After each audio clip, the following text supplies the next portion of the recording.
c'erano questi due tenori che avevano sempre una rivalità da anni. Sono andati in pensione, si trovano sempre nel bar, sempre odiati, un po' così, e li fa: poi Franco, ciao Roberto, com'è? Ma canti ancora? Canto ancora, ho cantato 15 giorni fa. Ma dove? Mi ha chiamato l'arcivescovo di Udine, ho cantato al Duomo di Udine e ho cantato l'Ave Maria di Schubert. Dici, dai, sì, ma com'è andata? Ho cantato spettacolo, cioè ho cantato talmente bene che, a parte l'applauso dei fedeli che erano lì, ma a un certo punto ci siamo girati e la statua della Madonna, per la contentezza, per la felicità e per come ho cantato, ha cominciato a lacrimare.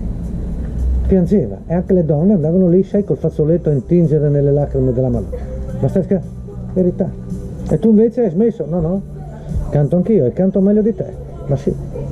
Io ho cantato la scorsa settimana sempre nel Duomo di Udine, mi ha chiamato sempre l'arcivescovo e ho cantato talmente bene, meglio di te. Sì, ho cantato talmente bene che, a parte l'applauso sai che era pieno, no?